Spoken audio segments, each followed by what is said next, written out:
భానుమతి రామకృష్ణ. ఈ పేరు ఇప్పటి తరానికి తెలియదేమో కానీ ఒకప్పటి తరం మరచిపోలేని పేరు. ఆమె సినీ పరిశ్రమకు దక్కిన ఒక అద్భుతం. అభినయం, వాచకం, నృత్యం, గానం ఒక్కొక్క దానికి ఆమె ఒక కొలమానం. భానుమతి గారు ఎంతమందికి తెలుసు అని అంటే, బహుముఖ ప్రజ్ఞాశాలి అన్న పదానికి అర్థం ఎంతమందికి తెలుసో అంతమందికి తెలుసు అని చెప్పవచ్చు. ఆమె ఒక లైల, ఒక మల్లేశ్వరి, ఒక దమయంతి, ఒక చండీరాణి, ఒక రంగసాని, నాగమ్మ, మల్లమ్మ, అడుసుమెల్లి, బసవ పున్నమ్మ. ఏ పాత్ర ఆమె కాకుండా ఇంకొకరు చేయగలరో తెలుగు తెరకే తెలియదు అంటే అతిశయోక్తి కాదు. నా పక్కన నటించేంత కెపాసిటీ మీకు ఉందా అని ఎన్టీఆర్, ఏఎన్ఆర్లని ఆమె ప్రశ్నించింది అని కొందరు అంటారు. ఈసారి మీకు అవార్డు ఇద్దామనుకుంటున్నాం అంటే ఇన్నాళ్లకు మీకు మంచి ఆలోచన వచ్చింది అని ఆమె అవార్డు కమిటీని అన్నారు అని ఆమెలో తొణికిసలాడే ఆత్మస్థైర్యాన్ని అహంకారంగా చూపించే ప్రయత్నం చేస్తారు.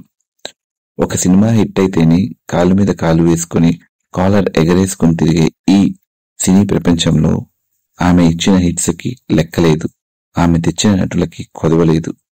ఎన్టీఆర్, ఏఎన్ఆర్లకు కూడా ఆమె పారితోషికం ఇచ్చారు అంటే ఆమె సినీ ప్రస్థానం గురించి ఏమని వివరించాలి? తెలుగు, తమిళ సినిమాలకి ఆమె ఎవరు అని చెప్పాలి? పురుష ఆధిక్య సినీ పరిశ్రమలో స్త్రీ సాధించగల ఎత్తులకి ఆమె ఓ నిదర్శనం. స్వర్గసీమ, గృహప్రవేశం సినిమా తర్వాత భానుమతి గారి సినీ ప్రస్థానం అందలం ఎక్కేసింది.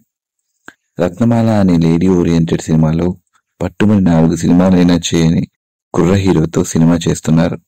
భానుమతి గారి చేయి పట్టుకుంటేనే ఆ కుర్రాడికి వణుకు వచ్చేస్తుంది, చెమటలు పట్టేసేవట. ఎందుకలా బిగుసకపోతున్నావు హీరో, కాస్త ఫ్రీగా ఉండవయ్యా, నేనేమన్నా భూతాన్నా, దెయ్యాన్నా, మింగేస్తానా అన్న భానుమతి గారి మాటలకి ఆ కుర్రాడు మరీ ముడుచుకునిపోయేవాడట. ఇలా కాదు అని రామకృష్ణ గారే భరణి స్టూడియోస్ లో రిహార్సల్స్ చేయించారట, కెమెరా లేకుండా. ఆ హీరోనే అక్కినేని నాగేశ్వరరావు గారు. ఆ తరువాత వారు లైలా మజ్ను, విప్రనారాయణ ఎన్నో సినిమాలు తీశారు. ఒకరు హీరోని వారు ఇద్దరూ తయారు చేశారు వారి రత్నమాల కోసం.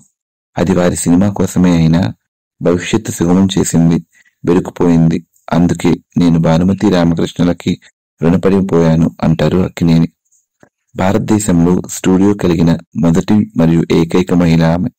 డ్యూయల్ రోల్లో నటించిన మొట్టమొదటి నటి కూడా ఆమె. 3 భాషల్లో సినిమా దర్శకత్వం వహించిన తొలి మహిళ భానుమతి గారు.